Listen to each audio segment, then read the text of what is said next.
ಹಿಂದೂಪರ ಕಾರ್ಯಕರ್ತ ಸುಹಾಸ್ ಶೆಟ್ಟಿ ಭೀಕರ ಹತ್ಯೆ.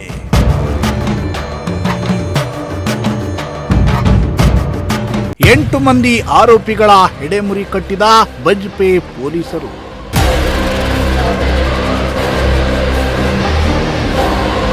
ಎಸ್ ವೀಕ್ಷಕರೇ, ಅದು ಮೇ 1ನೇ ತಾರೀಕು. ರೌಡಿ ಶೀಟರ್ ಹಾಗೂ ಹಿಂದೂಪರ ಕಾರ್ಯಕರ್ತ ಸುಹಾಸ್ ಶೆಟ್ಟಿಯನ್ನ ನಡು ರಸ್ತೆಯಲ್ಲಿ ದುಷ್ಕರ್ಮಿಗಳು ಬರ್ಬರವಾಗಿ ಕೊಲೆ ಮಾಡಿದ್ರು.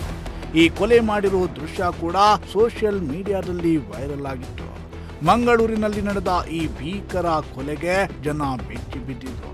ಇದೀಗ ಸಿಸಿಟಿವಿ ದೃಶ್ಯಗಳನ್ನ ಆಧರಿಸಿ ಕೊಲೆ ಆರೋಪಿಗಳನ್ನ ಬಂಧಿಸುವಲ್ಲಿ ಮಂಗಳೂರು ಪೊಲೀಸರು ಯಶಸ್ವಿಯಾಗಿದ್ದಾರೆ.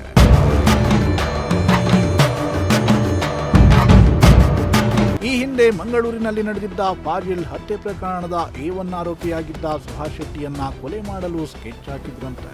ಮುಯಿಗೆ ಮುಯಿ ಅನ್ನೋ ರೀತಿಯಲ್ಲಿ ಹಲವು ದಿನಗಳಿಂದ ವೇಟ್ ಮಾಡ್ತಿದ್ದ ಫಾಜಿಲ್ ತಮ್ಮ ಆದಿಲ್ ಮತ್ತು ಅವರ ತಂಡ ಕೊನೆಗೂ ಸುಹಾಸ್ನನ್ನ ನಡು ರಸ್ತೆಯಲ್ಲಿ ಕೊಲೆಗೈದಿದ್ದಾರೆ ಎನ್ನಲಾಗಿದೆ. ಸದ್ಯ ಕೊಲೆಗೈದಿದ್ದ 8 ಆರೋಪಿಗಳನ್ನ ಬಜ್ಪೆ ಪೊಲೀಸರು ಹೆಡೆಮುರಿ ಕಟ್ಟಿದ್ದಾರೆ.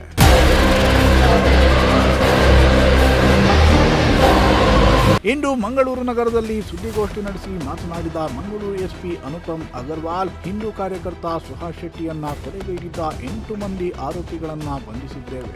ಪ್ರಕರಣ ಸಂಬಂಧ ಅಬ್ದುಲ್ ಸಫ್ವಾನ್, ನಿಯಾಜ್, ಮೊಹಮ್ಮದ್ ಮುಸ್ಮೀರ್, ಕಲಂದರ್ ಶಾಫಿ, ಆದಿಲ್ ಮೆಹರೂಬ್, ನಾಗರಾಜ್, ಮೊಹಮ್ಮದ್ ರಿಜ್ವಾನ್ ಮತ್ತು ರಂಜಿತ್ ಎಂಬುವರನ್ನ ಬಂಧಿಸಲಾಗಿದೆ ಅಂತ ಮಾಹಿತಿ ನೀಡಿದರು.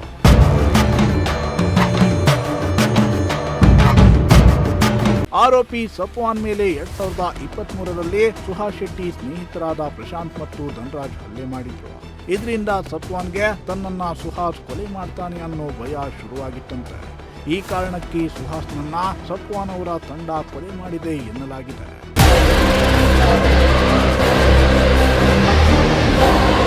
ಫಾಜಿಲ್ ಕೊಲೆ ಪ್ರಕರಣದಲ್ಲಿ ಭಾಗಿಯಾಗಿದ್ದ ಸುಹಾಸ್ ಶೆಟ್ಟಿಯನ್ನ ಕೊಲ್ಲಲು ಫಾಜಿಲ್ ಸಹೋದರ ಆದಿಲ್ ಮೆಹರೂಬ್ ಸಫ್ವಾನ್ನನ್ನ ಸಂಪರ್ಕಿಸಿದ್ನಂತೆ. ತನಗೆ ಆಗಿರೋ ಅನ್ಯಾಯದ ಬಗ್ಗೆ ಕೂಡ ಚರ್ಚಿಸಿದಂತೆ.